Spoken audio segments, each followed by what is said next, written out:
সাইয়েদনা ইব্রাহিম বললেন লাকাদ কুনতুম আনতুম ওয়া আবাউকুম ফি দালালিম মুবিন। তোরাও শেষ, তোর বাপ দাদারাও শেষ, তোদের বাপ দাদারাও গোল্লাই, তোরাও গোল্লাই, চিল্লাই কোন ঠিক কিনা? কি কনভারসেশন।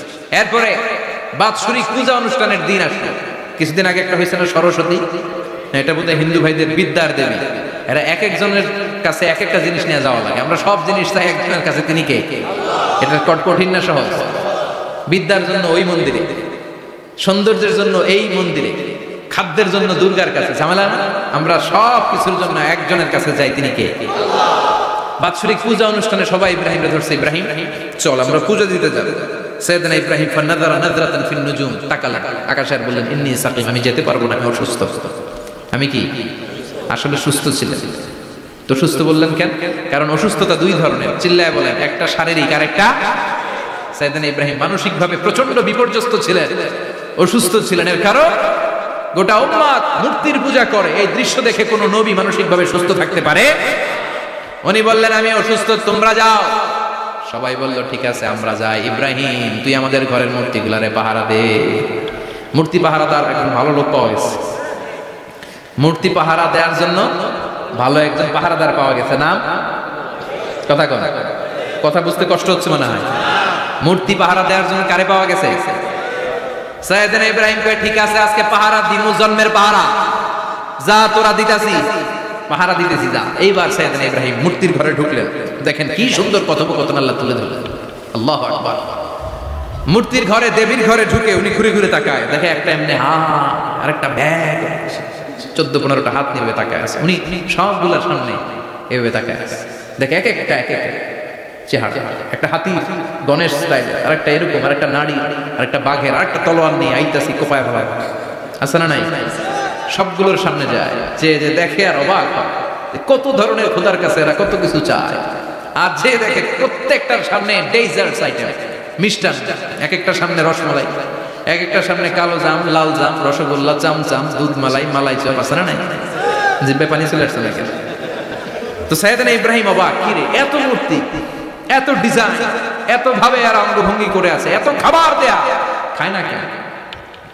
সাইয়েদনা ইব্রাহিম ভাবলেন মনে হয় নাগাল পাই না, আমি একটু তুইলা ধরি। উনি রসমালাইয়ের বাটিটা নিয়ে যেটা হা করে আছে ওইটার সামনে যায়, কয় খা। কি কয়? বানাই কইতেছি মনে হয়। ফারাগা ইলা আলিহাতিহিম, মূর্তিগুলোর কাছে গেলেন। ফাকালা আলা তাকুলুন, খাবি না? খাবি না ডারে আমি কিছু খা, কোরআন থেকে বলছে, ঠিক কি না? উনি ভাবলেন ওরা হয়তো খেতে পারে না, নাগাল পাচ্ছে না, কিংবা আমারে দেখে লজ্জা পাচ্ছে। নিজ থেকে রসমালাইয়ের বাটি তুলে ধরলেন, উনি বললেন খা, আর ওগুলা কয় হা হা করে বলছে, নরেও না চলে। উনি মুখের সামনে তুলে ধরে বললেন আলা তাকুলুন, খা। সবগুলার সামনে গেলেন, খা খা, কেউ খায় না, ওগুলো হা করে আছে। সাইয়েদনা ইব্রাহিম বললেন খা, কেউ কথা কয় না। উনি বললেন খাবি না কেন? তাইলে কথা কয়। এই যে কষ্ট করে উড়াইলি, মুখের সামনে দিলাম, খাবি না কেন? কথা বল। আলা তাকুলু, খাবি না কেন? কথা বল। মা লাকুম লা তাতাকাল্লামুন, খাবি না কেন? মা লাকুম লা তানতিকুন, হয় খা নয় কথা ক। বলতেই লাগলেন খা খা, প্রত্যেকটা মূর্তির সামনে গেলেন, খা, ওগুলা করে আছে হা, কোনো কথা কয় না। কয় কেন খাবি না? তাহলে কথা কয়। খায়ও না, কথাও কয় না। আপনার ছেলে বায়না ধরছে, আব্বা চানাচুর খাবো। কি খাবি? চানাচুর কিনে দিলেন, এই নে চানাচুর। এখন চানাচুর খায় না। কিরে বাপ খাবি না কেন? কথাও কয় না, খায়ও না, কথাও কয় না। এখন বাকি আছে কোনটা? কথা কর। ফারাগা আলাইহিম দারবাম বিল ইয়ামিন, ডান হাতে কোপানো শুরু করলেন। ইচ্ছা মতো ঘুষি কিল মারতে মারতে মূর্তিগুলারে সাইজ। ফারাগা আলাইহিম দারবাম বিল ইয়ামিন, এক একটা নবীর হাতে জান্নাতি শক্তি দিয়েছে কে? খা নাইলে কথা ক, খায় না, কথাও কয় না, বাকি আছে। মাইর মারতে শুরু করলেন, মারতে মারতে সব শেষ। তারপরে খুঁজে পেলেন একটা কুড়াল। কি পাইলেন? কুড়াল দিয়ে মারতে আরো সুবিধা, খালি এটারে এভাবে মারে, ওইভাবে মারে। মারতে মারতে যতগুলো মূর্তি ছিল সবগুলো মেরে বড় মূর্তিটার গায়ে মারতে যাবে, in the meantime stop, না এটারে মারো না। ফাজআলাহুম জুদাদান, সবগুলোর টুকরা টুকরা, ইল্লা কাবীর আল্লাহুম, বড়টা ছাড়া ওইটারে রেখে দিলেন। আর বুদ্ধি করে কুড়ালটারে বড়টার কাঁধে ঝুলাইয়া দিলে, বড় মূর্তিটার কাঁধের মধ্যে ঝুলাইয়া দিলেন। ঘটনাটা সুন্দর হয়েছে না? এখন কেমন যেন মনে হয় এটা কুপাইয়া দাঁড়া রয়েছে বাপের বেটার মতো। বড় পূজা শেষ, পূজার দিনক্ষণ শেষ। বিকেলবেলা পূজা মণ্ডপ থেকে সব এসে দেখে সর্বনাশ। পাহারাদার ইব্রাহিম কই, আনতা ফাআলতা হাদা বিআলিহাতিনা ইয়া ইব্রাহিম।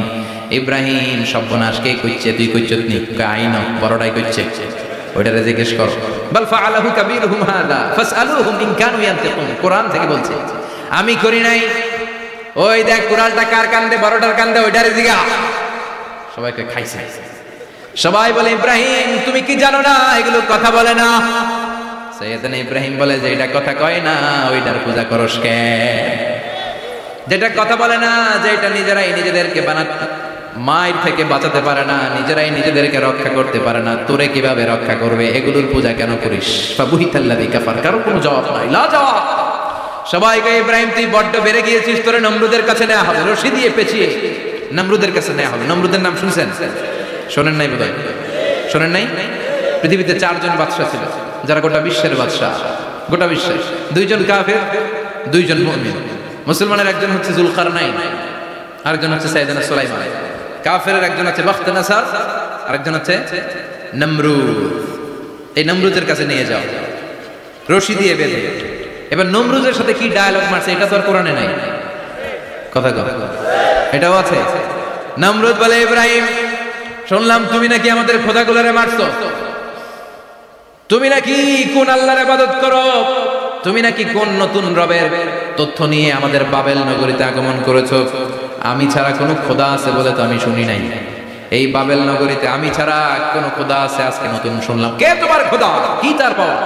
এবার ডায়ালগ মারা শুরু করলেন সাইয়েদনা ইব্রাহিম। সাইয়েদনা ইব্রাহিম বললেন, রব্বি আল্লাযী ইউহয়ী ওয়া ইউমীত।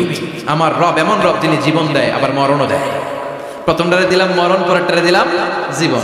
তোমার রব যে যেরকম করে জীবন দেয় আর মৃত্যু দেয়, আমিও জীবন দেই, আমিও মৃত্যু দেই। চিল্লায় পড়ে নাউযুবিল্লাহ। সাইয়েদনা ইব্রাহিম বিপদে পড়ে গেলেন। তাই তো, আসলেই তো প্রথম লোকটারে মৃত্যু দিল, দেয় নাই? কথা কথা, ছুরি মেরে রক্ত বের করে ওরে মৃত্যু দেয় নাই? পরের লোকটারও একই ভাবে মৃত্যু দিতে যায়, সেখান থেকে বাঁচিয়ে জীবন দিল। ভেজাল আছে না নাই? এবার সাইয়েদনা ইব্রাহিম বলে, ফাইন্নাল্লাহা ইয়াতি বিশ-শামসি মিনাল মাশরিকি ফাআতি বিহা মিনাল মাগরিবি ফাবুহিতাল্লাযী কাফার। সাইয়েদনা ইব্রাহিম বললেন, বুঝলাম তুমি আমার আল্লাহর মতো জীবন দাও, বুঝলাম তুমি আমার আল্লাহর মতো মরণ দাও, কিন্তু নমরুদ খেয়াল করে শোনো, আমার আল্লাহ প্রতিদিন সকাল বেলায় পূব আকাশ থেকে জল জলে সূর্যটা উঠায়। তোমার যদি এরকম কোনো ক্ষমতা থাকে, তুমি আগামীকাল সকাল থেকে পূর্ব দিক থেকে সূর্য না উঠিয়ে পশ্চিম দিক থেকে সূর্যটা উঠাও। ফাবুহিতাল্লাযী কাফার। এবার ধরা গেছে। এবার জায়গার মধ্যে ধরা, একেবারে স্টপ, লা জবাব। নমরুদের মুখে কোনো জবাব নাই। এবার নমরুদের মেজাজ নরম নাকি গরম? কথা কয়। গরম মেজাজ নিয়ে কয়, হাররিকু, এটারে আগুনে জ্বালা, এটারে আগুনে ফেল। নমরুদ বুঝে নাই যে আগুনের মালিক কে। বিশাল আগুনের কুণ্ডলি পাকিয়ে সাইয়েদনা ইব্রাহিমকে আগুনের মধ্যে ফেলে দেয়া হলো। হাতের মধ্যে রশি, পায়ের মধ্যে রশি, সারা দেহের মধ্যে রশি পেঁচিয়ে আগুনের কুণ্ডলিতে ফেলে দেয়া হলো। মুহূর্তের মধ্যে আগুনের প্রজ্বলন শক্তি ওই রশিগুলোকে জ্বালিয়ে পুড়িয়ে ছারখার করে দেয়, কিন্তু সাইয়েদনা ইব্রাহিমের দেহের একটা পশমও জ্বালায় না। যে রশি দিয়ে টাইট করে পাচ্ছে, ওনার দেহের সাথে লাগানো অ্যাটাচ করা রশি, ওই রশি জ্বলে যায়, কিন্তু সাইয়েদনা ইব্রাহিমের পশম জ্বলে না। চিল্লায় পড়েন আল্লাহু আকবার। আজো যদি তোমাদের মাঝে কেউ ইব্রাহিমের মতো ঈমান আনিতে পারো, অগ্নিকেও পুষ্প বলে পরিণত করিতে পারো। ঠিক কি না? মুসার মতো ঈমান হলে রাস্তা হবে সাগর জলে, ইউসুফের মতো ঈমান হলে একে একে দরজা খোলে। সাইয়েদনা ইব্রাহিমের মতো ঈমান যদি আজ থাকে বিদ্যমান, অগ্নিকুণ্ডে দেখতে পাবে খুবসুরতে ফুলবাগান। ঠিক কি না? ওই ঈমানটা দরকার। ওই ঈমান যদি ঈমানের মতো হয়, আগুনের কুণ্ডলকে ফুলবাগান বানিয়ে দিবে কে? সাইয়েদনা ইব্রাহিম বসে রইলেন। নমরুদ কয়, আরো আগুন জ্বালা, এলাকার বড় বড় গাছগুলো, তক্তাগুলো কেটে আগুনের কুণ্ডলিতে ফেল। তক্তা লাকড়িগুলো আগুনের কুণ্ডলিতে ফেলা মাত্র দাউ দাউ করে লাকড়িগুলোকে, তক্তাগুলোকে আগুন জ্বালিয়ে দেয়, কিন্তু সাইয়েদনা ইব্রাহিমকে জ্বালায় না। সুবহানাল্লাহ। আগুনের মালিক কে? ওই আল্লাহ আজও আছে না নাই? তিনি আগুনটা অর্ডার করলেন, সৃষ্টির শুরু থেকে তোকে একটা ধর্ম দিয়েছি, সব জ্বালিয়ে দেয়া, পুড়িয়ে দেয়া, আজকে কয়েকদিনের জন্য তোর ধর্মটাকে আমি স্টপ করে দিলাম। চিল্লায় পড়েন আল্লাহু আকবার। কুলনা ইয়া নারু কুনি বারদান ওয়া সালামান আলা ইব্রাহিম। আল্লাহ বললেন, আগুন খবরদার, আমার ইব্রাহিমের গায়ের যেন পশম না পুড়ে যায়, কারণ ইব্রাহিমের সন্তান হবে ইসমাইল, আর ওই ইসমাইলের বংশে আমি পাঠাবো আখিরি জামানার পয়গাম্বর। ইব্রাহিমের জন্য কিছু না হয়, কোন ইবারদা ঠান্ডা হয়ে যায়, কি হয়ে যায়, কিন্তু এত বেশি ঠান্ডা হবি না যাতে ইব্রাহিমের সর্দি না লেগে যায়। সুবহানাল্লাহ। আগুন বলে আপনি বললেন কোন ইবারদা ঠান্ডা হ, আবার কোন এত ঠান্ডা হবি না যাতে সর্দি না লাগে, কেমন ঠান্ডা হবো? আল্লাহ বললেন সালামান আলা ইব্রাহিম, সালাম হয়ে যা, শান্তির গুলবাগিচা হয়ে যা, এয়ার কন্ডিশন নাতি শীতুষ্ণ হয়ে যা। চিল্লায় পড়েন আল্লাহু আকবার। 40 দিন ছিলেন এই আগুনের কুণ্ডলিতে, কিচ্ছু হয় না। সুবহানাল্লাহ পড়বেন না? শেষ জীবনে উনি ওনার নাতিপুতিদের সাথে গল্পের সময় বলতেন যে আমার জীবনের সবচেয়ে আরামদায়ক সময় কাটিয়েছি আমি ইব্রাহিমের আগুনের, নমরুদের আগুনের কুণ্ডলির ভেতরে থেকে। চিল্লায় এখন সুবহানাল্লাহ। তার মানে পুরো আগুনের কুণ্ডলির এই গোলবাগিচা বানিয়ে দিয়েছে কে? ওনার জীবনের শ্রেষ্ঠ সময় নাকি এটা, সবচেয়ে আরামসে নাকি কাটিয়েছে এই আগুনের কুণ্ডলির ভেতরে। চিল্লায় পড়েন আল্লাহু আকবার। এবার আল্লাহ ডেকে বলেন, নমরুদ অনেক হয়েছে, আর না, অনেক চান্স তোমারে দিছি আমি, অনেক ছাড় দিছি, মাগার ছেড়ে দিব না। আল্লাহ কি দেয়? ছাড় দেয়, ছেড়ে দেয় না। মনে থাকবে? চিল্লায় বলেন তো আল্লাহ কি দেয়, কি দেয় না? নমরুদরে এতক্ষণ ধরে কি দিছে, কিন্তু কি আল্লাহ ছেড়ে দিবে? কথা বলেন। আল্লাহ বলে তোরে মারতে আমার কামান লাগবে না, গোলা লাগবে না, ফেরেশতা লাগবে না, তলোয়ার লাগবে না, নমরুদ তোরে মারবো আমি ল্যাংড়া মশা দিয়া। ফাআরসালাল্লাহু তাআলা বাউদা, আল বাউদাতু জুনদুম মিন জুনুদিল্লাহ। এই মশাগুলো আল্লাহর সৈনিক। কথা কর, এই মাছিগুলো আল্লাহর সৈনিক, এই সাপ আর ব্যাঙগুলো আল্লাহর সৈনিক, এই বাতাস আল্লাহর সৈনিক, এই মাটি আল্লাহর সৈনিক। মাটি যদি কাঁপাকাঁপি শুরু করে বসে থাকা যাবে? কথা কন। ভূমিকম্প হইলে সব দৌড়াদৌড়ি আছে না নাই? আগুন লাগলে দুর্ঘটনা আছে না নাই? বাতাস যদি 70 থেকে 80 কিলোমিটার বেগে ছুটে আসে দুর্ঘটনা আছে না নাই? ফারসালাল্লাহু বাউদা, আল্লাহ একটা ল্যাংড়া মশা পাঠালেন। এই ল্যাংড়া মশা নাকের ভেতর দিয়ে ঢুকে মস্তিষ্কের মাঝখানে যে কামড়াতে শুরু করেছে। মশার কামড় খাইছেন না আপনারা? শীতকালে যখন আমরা কম্বল মোড়া দিয়ে ঘুমাই, কানের সামনে যখন পন পন শুরু করে কেমন লাগে? কি বিরক্তি লাগে না? আবার ছেড়ে ছেড়ে আবার শুই, আবার পন পন। তো পন পনের আওয়াজই আমরা সহ্য হয় না। ওই মশা নাকি দিয়ে ঢুকে দিকে কামড়া, ওই বেটার কেমন লাগে? কথা কর। নাকের ভিতর দিয়ে মশা ঢুকে ভিতরে কুটকুট কুটকুট করে কামড় মারে। এই কামড় খাইয়া নমরুদ এবার নাচানাচি শুরু করছে। I M A disco dancer. Or dance দেখে সবাই হাসে, একেবারে I M A disco dancer. Or dance দেখে সবাই অবাক। ঘটনা কি? খোদাই লাফাইকে এতদিন ধরে সবাই নমরুদরে পূজা করতো আর বলতো নমরুদ সবচেয়ে বড় খোদা, নমরুদ সবচেয়ে। এখন খোদা কি করে? ড্যান্স দেয়। চিল্লা এখন কি দেয়? এবার নমরুদ বাঁচার জন্য মাথার মধ্যে আঘাত করে, কিন্তু মশা বের হয় না। চিল্লায় আওয়াজ করে উত্তরে বলেন, মশা ঢুকছে কার অর্ডারে? এই মশা বেরোবেও কার অর্ডারে? মাথার মধ্যে আঘাত করে, ঘুষি মারে, কিল মারে, কিন্তু মশা বের হয় না। এবার আশেপাশের যারা আছে খাদেম খুদ্দাম কয় তোরাও ঘুষি মার। খাদেম খুদ্দাম মনে মনে কে আজীবন অনেক মারছস, আজকে আমরা মারুক। সুযোগ পায়া কিলের উপর কিল আর ঘুষি। আজীবন অনেক কাজ করাইছস আমাদেরকে দিয়ে, অনেক জুলুম করেছিস, আজকে সুযোগ পাইছে মতো মাইরা লই। খাদেম খুদ্দাম ওরাও কিল ঘুষি। ঘুষাইতে ঘুষাইতে চেহারার মানচিত্র পাল্টাই দিছে, মাগার মশা বের হয় না। এই মশা ঢুকছে কারা দেশে? কথা কর। এই মশাটা যদি বেরোতে হয় অর্ডার লাগবে একজনের। চিৎকার করে বলেন তিনি কে? নিজেও মারে, বেরোয় না। খাদেম খুদ্দামরা মাথার মধ্যে কিল ঘুষি মারে, বেরোয় না। নমরুদ কয় এবার আমারে জোতা মার। কি মার? আমরা পরি প্লাস্টিকের জুতা, বাটার জুতা, অ্যাপেক্সের জুতা, আগে পড়তো খরমের জুতা। খরমের জুতা বানাই কি দিয়া? কথা কয়। এবার কাঠের জুতা দিয়ে খাদেম খুদ্দামরা মাথার মধ্যে বাড়ি। পিটাইতে পিটাইতে মাথাটাকে ফাটিয়ে রক্তাক্ত করে জামিনের মধ্যে নমরুদরে শুইয়ে দিয়েছে। আর আল্লাহ সৈনিক সেই বাউদা মশা নাকের ভেতর থেকে শূন্যে উড়াল মেরেছে। চিল্লায় পড়েন আল্লাহু আকবার। তার মানে এত শক্তিশালী হয়েও, গোটা বিশ্বের রাজা হয়েও নমরুদের ক্ষমতা নমরুদরে বাঁচাতে পারে নাই। চিল্লায় পড়েন ঠিক কিনা? এজন্য ক্ষমতা কাউরে বাঁচাতে পারে না, দাপট কাউরে বাঁচাতে পারে না, অহংকার কাউরে বাঁচাতে পারে না, সৈন্যবাহিনী কাউরে বাঁচাতে পারে না। বাঁচাতে পারে একজন। চিৎকার করে বলতে হবে তিনি কে? পৃথিবীতে কেউ তো স্থায়ী হয় না, হোক না সে ফেরাউন কিবা নমরুদ, কেউ ভাবে চিরদিন রয় না, কেউ ভাবে চিরকাল রয় না, পৃথিবীতে কেউ স্থায়ী হয় না। হোক না সে ফেরাউন কিবা নমরুদ, কেউ ভাবে চিরদিন রয় না। চিল্লায় কোন ঠিক কিনা? সাইয়েদনা ইব্রাহিমের সবগুলো কথা কোথায় কি ডায়লগ মারলেন, আল্লাহর কাছে এত ভালো লেগেছে, আল্লাহর কোরআনের ভেতরে তুলে দিয়েছে কে? আবার তিনি যতগুলো দোয়া জীবনে করেছেন সব কবুল করেছে কে? তিনি দোয়া করলেন, রাব্বি জাআলনি মুকিমাস সালাতি ওয়া মিন যুররিয়াতি রাব্বানা ওয়া তাকাব্বাল দুআ। হে নামাজি, আমার ঘরে নামাজ পড়ো আজ, দিলে মে তোমার চরণ তলে হৃদয় যায় নামাজ।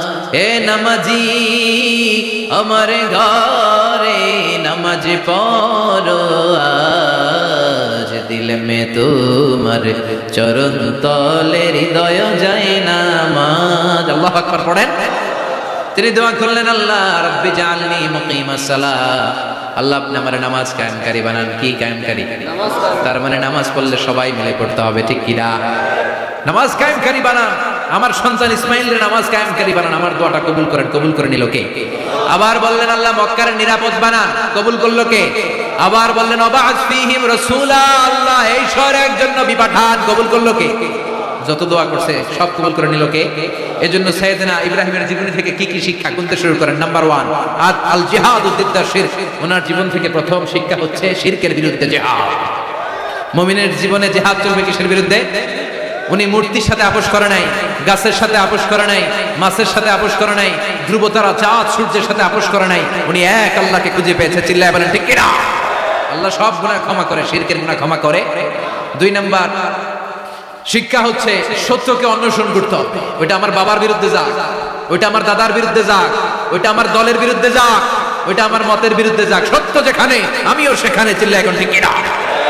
এটা হচ্ছে সাইয়েদনা ইব্রাহিম আলাইহিস সালামের ঈমানের স্পিরিট। শিরকের বিরুদ্ধে মুমিন জিহাদ করবে। সত্য যেখানে আছে মুমিন তালাশ করে সেটাকে ছিনিয়ে আনবে। সাইয়েদনা ইব্রাহিমের জীবনী থেকে 3 নাম্বার শিক্ষা হচ্ছে ভিশনারি অ্যাটিটিউডের হতে হবে মুমিনের। আমরা খালি 10 বছরের হিসাব করি, 20 বছর, 50 বছর। ইহুদিরা হিসাব করে 200 বছর।